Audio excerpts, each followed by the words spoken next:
जैसन रूप आहा के, सूरज जैसन बिंदिया, कोयल जैसन बोल आहा के हम। नमस्कार, मेरा नाम राम उद्गार है और मैं अभी मैथिली के स्टार गायिका कल्पना मंडल जी के घर पे अभी मैं मौजूद हूँ और ये हमारे साथ अभी जुड़ चुकी हैं।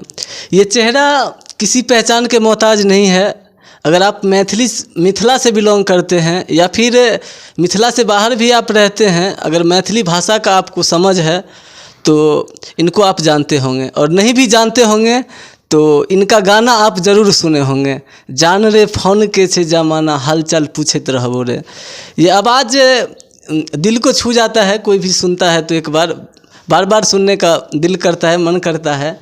तो आइए हम उनसे मुलाकात करवाते हैं और उन्हीं से जानते हैं कि इनका स्ट्रगल कैसा रहा, कहाँ से इन्होंने पढ़ाई की है, इनके पापा जी क्या करते हैं। आप लोग वीडियो में बने रहिए।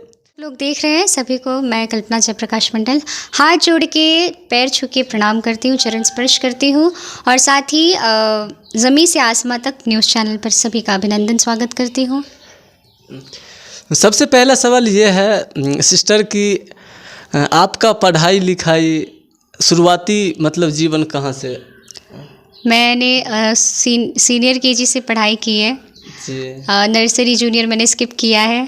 सीनियर केजी से मैंने पढ़ाई की है, 10th कंप्लीट, 12th अभी म्यूज़िक में फिर मैंने पढ़ना शुरू कर दिया, क्योंकि जब मैंने देखा कि हाँ मुझे संगीत में लगाव है तो मैंने सोचा इसकी शिक्षा अच्छे से सीख के गाऊँ तो वो ज़्यादा बेहतर लगेगा।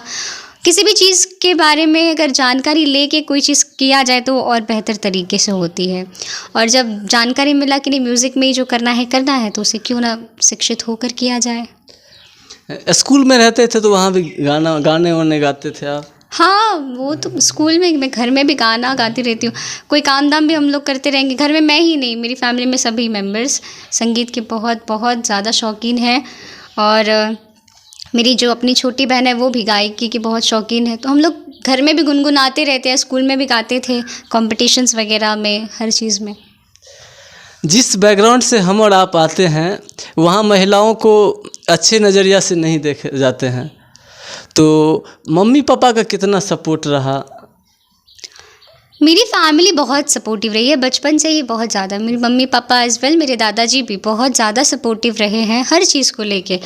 जहाँ तक मुझे पता है किसी चीज़ के लिए मुझे कभी रोक टोक नहीं हुई, जो बात है कभी किसी चीज़ के लिए, चाहे वो पढ़ाई से रिलेटेड हो, चाहे वो म्यूज़िक से रिलेटेड कहीं भी जाना आना हो, सीखना हो, जो भी करना हो, आगे बढ़ने की लाइन में हमेशा उन्होंने बहुत सपोर्ट किया है।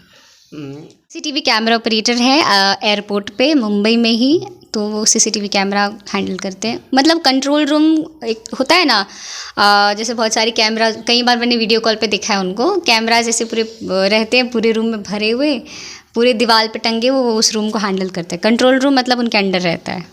हम लोग जिस परिवेश में रहते हैं वहाँ से यहाँ तक पहुँचना आम बात नहीं है, और जहाँ तक हमारी सिस्टर कल्पना मंडल जी उस मुकाम को हासिल किया है तो कैसा लग रहा है? आप तो देख ही रहे कैसा लग रहा है।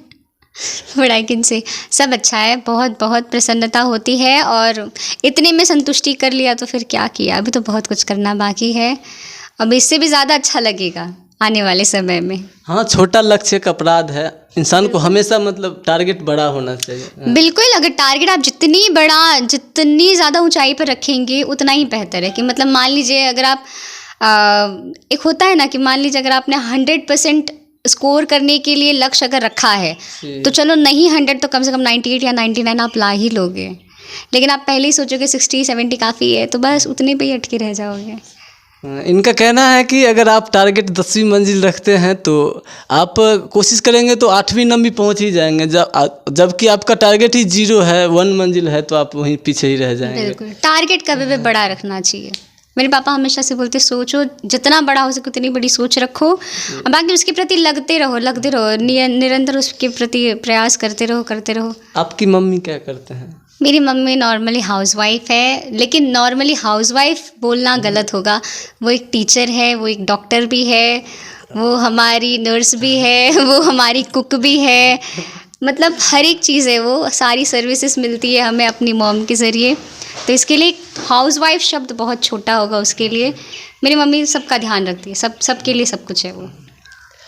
एक सॉन्ग मतलब गुनगुना दीजिए, दर्शकों को भी मतलब तरसते रहते हैं आपकी आवाज़ सुनने के लिए, और आपके आवाज़ में इतना ताकत है, वो सुरीली आवाज़, इतना मिठास है कि लोग कातिल हो जाते हैं।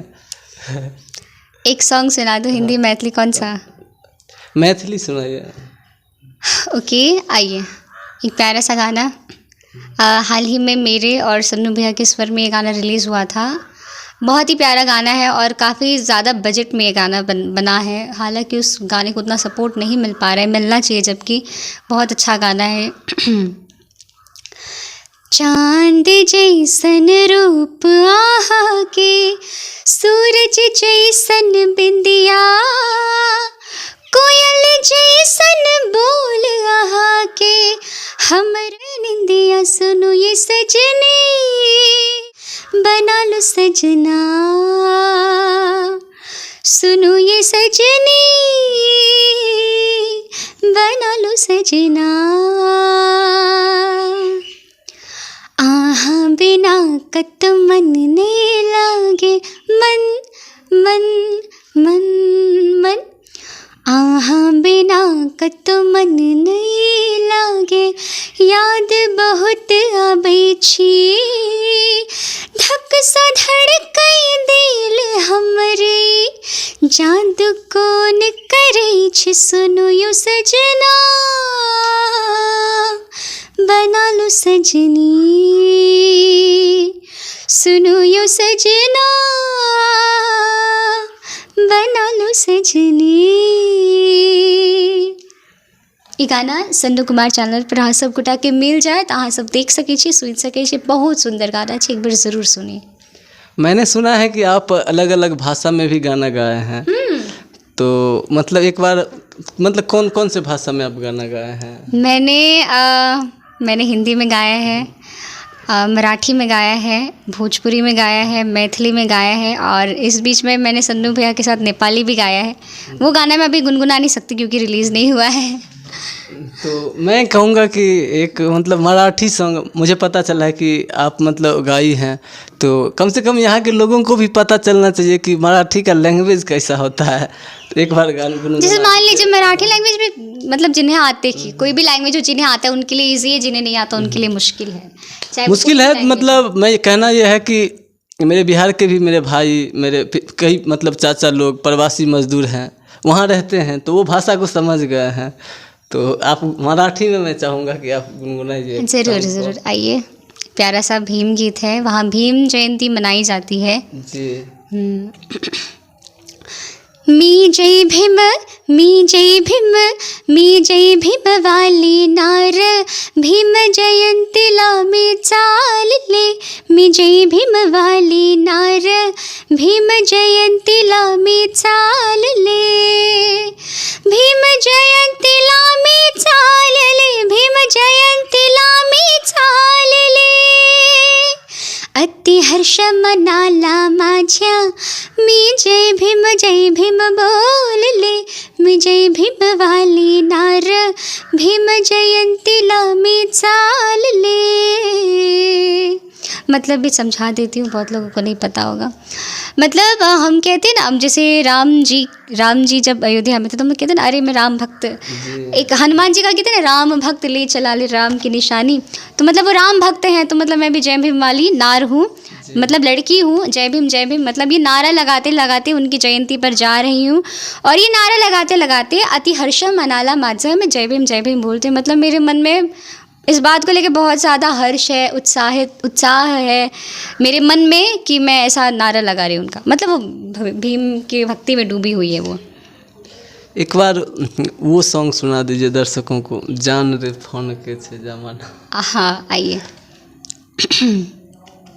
इस गाने को मैंने गाया है और जयराम पासवान जी ने गाया है। ये गाने मिशन म्यूज़िक पे पहले रिलीज़ हुए थे, उसके बाद धीरे धीरे फेसबुक से वायरल हुआ है। ये यूट्यूब पे डायरेक्ट वायरल नहीं हुआ था, फेसबुक से वायरल होने लगा, उसके बाद यूट्यूब पे धीरे धीरे उसकी व्यू बढ़ती गई। आइए मैं सुना दूँ, लिखा है शशिकांत राय जी ने। जमाना हाल चाल पूछत रहबौ रे रे फोने किछ जमाना हालचाल पूछत रहबौ रे अपन नया समाचार तोरा कहत रहबौ रे अपन नया समाचार तोरा कहत रहबौ रे। ये गाना था। बचपन में आप मतलब गेम भी खेलते थे? देखिए मेरा ना गेमिंग स्किल बहुत वीक है, मैं झूठ क्यों बोलूँ, उस मामले में मैं बहुत कच्ची हूँ। मैं ज़्यादा गेम वेम नहीं खेलती। हाँ, मुझे गेम में 2 गेम बहुत अच्छा लगता है। सबसे पहला लूडो, जो मैं अपनी फैमिली मेम्बर्स के साथ खेलती हूँ। पहले पापा मुंबई में हम लोग हर संडे जब जिस दिन पापा को छुट्टी रहता था उस दिन हम लोग खेलते थे, लूडो खेलते थे। और पापा के साथ हम लोग आँख में चोली खेलते थे, उनके आँख पे वो पट्टी बांध देते थे। और पापा तो वैसे पूरा हाथ उनका इतना बड़ा है कि वो आसानी से हम लोग पकड़ में आ जाते थे। बस वो एक गेम हो गया। उसके बाद तीसरा, हाँ, अंताक्षरी। ये 3 ही गेम हमने खेला है। इसके आगे फिर बहुत लोग क्रिकेट खेलते ना, मेरे को आज तक पल्ले नहीं पड़ा है क्रिकेट में होता क्या है। तो ऐसे बहुत से गेम्स हैं जिसके बारे में मुझे जानकारी नहीं है। मुझे उतना पसंद भी नहीं है। ज़्यादातर फ्री टाइम पे गाने सुनती हूँ मैं, जो भी मेरे पसंद के सिंगर्स हैं, जैसे लता मंगेशकर जी हो गई, आशा जी हो गए, अलका जी हो गई, श्रेया जी हो गई, अरिजीत सिंह जी हो गए, सोनू निगम जी हो गए, रफ़ी साहब हो गए, के.जे. येसुदास जी हो गए, और भी वैराइटीज़ में बहुत सारे सिंगर्स हैं। फ्री टाइम में मैं वही सुनती हूँ, बाकी गेम्स वगैरह में उतना इंटरेस्ट नहीं है। कितना गाना अभी तक गा चुकी हैं? आई थिंक 400 प्लस शायद। 400 गाना अभी गा चुकी हैं शायद। आगे आपने क्या सोचा है कि अपने करियर के लिए, और क्या एम है? देखिए मेरा एम बस एक ही है कि मैं जहाँ भोजपुरी अभी पूरा राज कर रहा है जी, एक दिन मैं मिथिलांचल को राज कराऊँ। बस यही मेरा मेन गोल है, यही एम भी है। क्योंकि हम लोग जिस सोसाइटी से बिलोंग करते हैं वहाँ लोग गलत चीज़ ज़्यादा ढूंढते हैं, वो ज़्यादा कैच करते हैं। और आप जैसे मतलब मैथिली गाती हैं, लोकगीत के जैसे गाती हैं, वो कम पसंद करते हैं। हाँ, वही बात तो है। कितना चैलेंजिंग आता है? देखिए अब चैलेंजिंग तो है, बट चैलेंज एक्सेप्ट करना भी मेरी हॉबी है। सो आई विल डू दैट। करेंगे, मिलके करेंगे। एंड इतना तो मुझे विश्वास है कि आने वाले भविष्य में ज़रूर मैथिली का कुछ अच्छा होगा, कुछ क्या बहुत अच्छा होगा। बहुत से कलाकार को मैंने देखा है कि वो जागरूक हुए हैं, बहुत से कलाकार मेहनत कर रहे हैं। और जहाँ तक मुझे पता है कि संधू भैया भी बहुत मेहनत कर रहे हैं, बहुत मेहनत हमेशा से ही वो कर रहे हैं मैथिली के लिए। और कहीं ना कहीं मुझे लगता है उन्होंने एक मैथिली को एक अलग पहचान भी दी है। जहाँ तक उनके गाने को सुने जाते हैं और उनके गाने की तारीफ़ होती है बाहर भी। मैं तो मुंबई में भी गई हूँ, तो वहाँ के भी बहुत से ऐसे जाने माने व्यक्ति हैं जो उनको जानते हैं, उनके नाम वो जानते हैं, उनका सम्मान भी बहुत करते हैं। तो कहीं ना कहीं मुझे लगता है कि दोनों भाई बहन मिलके करेंगे कुछ। देखिए मेरे जितने भी गाने मैंने गाए हैं सभी मेरे प्रिय हैं, सभी गीत को मैंने ही गाया है, तो मैं अपने ही गाए हुए गीत से कैसे भेदभाव कर सकती हूँ। अब देखिए एक जो माँ होती है, एक सिंपल सा लॉजिक है, जो माँ होती है उनके चाहे 1 बच्चे हो या 4-5 बच्चे हो, सभी बच्चे में से उनको कोई पूछ सकता है कि आपका सबसे फेवरेट कौन है, तो वो नहीं बता पाएंगे। सो सेम है मेरे म्यूज़िक के साथ। मैंने सभी गाने को दिल से गाए हैं, सभी गीत मैंने ही गाए हैं, मेरी ही आवाज़ है। और सभी गीत मुझे मेरे अच्छे लगते हैं। ऐसा भी होता है ना सिस्टर कि कोई बेटा बहुत होशियार हो जाता है और ये है कि कोई गीत ज़्यादा हिट हो जाता है तो उससे पहचान मिल जाती है। फॉर एग्जांपल जानरे फ़ोन की छे हमारे इंड्रेलिया में कई टिकी, तो ये 2 गाना है जो चर्चित हैं, वो काफ़ी आगे चला गया। लेकिन अगर आप ये पूछेंगे कि आपका सबसे पसंदीदा कौन है, तो वो मैं नहीं बता पाऊँगी कभी। हाँ, लेकिन फिर भी एक ये जो मैंने इससे पहले सुना है वो मुझे थोड़ा अच्छा लगता है ज़्यादा। ये जो बना लूं सजना मैंने अभी बताया आपको कुछ देर पहले, वो मेरे ज़्यादा करीब है, उसको मैं अक्सर सुना करती हूँ, अच्छा लगता है मुझे ज़्यादा। आइए अब आपने चर्चा छेड़ी है तो मैं सुना दूँ। पलट के मरी जे बहु राजा हमरे लिया में कट के, मरी जे बहु राजा हमरे लिया में कट के, मरी जे बहु राजा। हे गई की छे मजबूरी समझा बिछियो बैठ के, मरी है नहीं सोना, मरी है नहीं सोना, तुर लिया के मरी है ने सोना, तुर लिया में कट के मरी है ने सोना। हम आप लोगों से यही उम्मीद करेंगे कि ये मिथिला के बेटियां हैं, और बेटियाँ नहीं बेटी, मैं एक ही हूँ, मेरे 1000 रूप नहीं है। मिथिला की बेटी है। इनको आप लोग ज़्यादा सुनिए, क्योंकि जो स्वैग इनके गाने में है वो किसी और के गाने में नहीं मिल पाता है। I don't think it's true, मतलब मुझे नहीं लगता कि ज़्यादा हद तक सही है। वैसे बहुत से अच्छे अच्छे कलाकार हैं मिथिलांचल में, बहुत अच्छे अच्छे सिंगर्स हैं। रंजना मैम हो गई, डॉक्टर रंजना झा मैम वो हो गई, और फिर ममता राजे मैम हो गई, वो हो गई। मेल फीमेल में अपने परम आदरणीय कुछ बिहारी मिश्र जी हो गए, और भी मतलब बहुत सारे आर्टिस्ट, सन्नू कुमार भैया हो गए, मतलब बहुत सारे ऐसे आर्टिस्ट हैं। लेकिन हाँ, अगर आप लोग इतना प्यार दुलार देते हैं तो मेरे लिए बहुत बड़े सौभाग्य की बात है, क्योंकि लोगों के दिल में जगह बनाना ये एक बहुत बहुत ज़्यादा बड़ा काम है, कोई नहीं बना पाता है जल्दी। और आज के डेट में लोग मुझे इतना जान रहे हैं, अपना स्नेह दे रहे हैं, प्यार आशीर्वाद दे रहे हैं। मुझे नहीं लगता कि मतलब इतने प्यार आशीर्वाद के मैं काबिल हूँ कि नहीं, लेकिन हाँ, मैं पूरी प्रयास करूँगी कि आप लोगों के विश्वास पे खरी उतरूँ और बेहतर से बेहतर काम करके आप लोग के सामने रखूँ। मानव जब जोर लगाता है पत्थर पानी बन जाता है। मैं आपके मेहनत पे डिपेंड करता है कि आप कहाँ तक जाएंगे, और लोग कितना भी आपको दबाने की कोशिश करें, आप नहीं दब पाएंगे। देखिए, जहाँ तक बात है, ऐसे तो कोई नहीं दबता है। देखिए, जो जिसे निकलना होता है ना, वो कहीं से भी निकल जाता है, तो वो अपने इच्छा शक्ति के ऊपर डिपेंडेड है। नहीं, बिहार में ऐसा होता है ना कि आप में काफ़ी काबिलियत है, टैलेंट काफ़ी है, लेकिन फिर भी उसको दबाने की प्रयास करता है अलग अलग। उसको कैसे आप मतलब एक्सेप्ट करते हैं? एक्सेप्ट, देखिए, जो अच्छी चीज़ें हैं मैं उसे एक्सेप्ट करती हूँ, और जो चीज़ अच्छी नहीं लगती मुझे, मैं उसको इग्नोर करती हूँ, बस। अगर देखिए, बहुत बड़े बड़े लोगों ने भी कहा है कि मतलब अगर आपको जीवन में आगे बढ़ना है ना, तो आपको हल्का होना पड़ेगा। सीधा सा एग्जाम्पल है, आप मान लीजिए आप बस में जाइए, ट्रेन में जाइए, आप कितना भी सामान लेके जाते, कोई बोलता है कि नहीं आप इतना ही सामान लेके जा सकते हैं? ये तो कोई नहीं बोलता है। अब यही आप एरोप्लेन में उड़ने के लिए जाइए, आपको पहले बोला जाएगा कि आप इससे ज़्यादा सामान लेके नहीं जा सकते। वहाँ वेट फिक्स रहता है सब कुछ। सिंपल सा लॉजिक है, अगर आपको ऊंचाई में उड़ना है तो आपको अपना वेट कम करना पड़ेगा, और इंसान का वेट है क्या? परेशानी है, दिक्कत है, मतलब जो एंजाइटी वगैरह होती है, मतलब इतनी सारी टेंशन होती है, प्रॉब्लम्स होती है। तो मतलब कहने का मतलब, अगर आप, ये सिंपल सा लॉजिक है, एक इंसान सभी को खुश नहीं रख सकता। बेहतर है आप अपने काम में खुद को खुश रखिए, आप खुश हैं, लोग अपने आप खुश हो जाएंगे।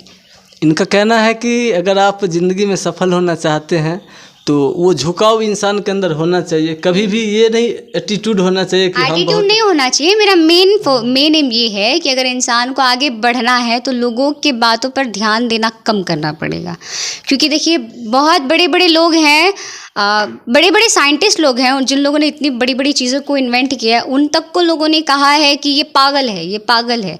तो कहने का मतलब, लेकिन अगर वो उस बात, लोगों की बातों को सुन लेता, अगर वो पागल ही रहता, वो ध्यान नहीं देता, तो क्या वो साइंटिस्ट बन पाते? कभी नहीं बन पाते। अल्बर्ट आइंस्टाइन को बहुत से लोग खाली पागल ही कहते थे ना पहले, वो तो इतना भूल जाते थे कि उन्हें अपनी एड्रेस तक याद नहीं रहती थी, वो लिख के रखते थे कि हाँ मुझे, मेरा घर ये है। तो मतलब सोचिए, जब ऐसे ऐसे इंसान इतना बड़ा बड़ा आविष्कार कर सकता है लोगों की बात को इग्नोर करके, तो फिर हम आप क्यों नहीं कर सकते हैं? भगवान ने वही बुद्धि हमें दी है, हाथ पैर दिया है सही सलामत, तो उसका सदुपयोग करिए, आगे बढ़िए। अगर आप लोगों की बातों सुन करके अपनी कला को दबा रहे हैं या अपने आप को दबा रहे हैं, तो कहीं ना कहीं आप अपने साथ खोना है, कुछ खो कर पाना है, जीवन का मतलब तो आना और जाना है, दो पल के जीवन में सारी उम्र बितानी है, जिंदगी और कुछ भी नहीं, तेरी मेरी कहानी है, एक प्यार का नगमा है।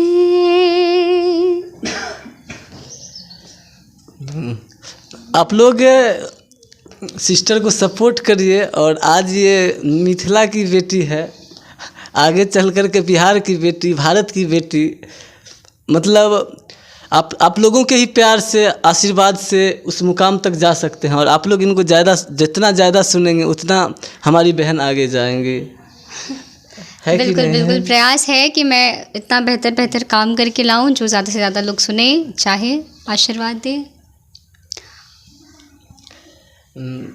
मेरी यही शुभकामना रहेगी कि आप ज़्यादा से ज़्यादा आगे बढ़ें। May God bless you. Thank you so much. Thank you.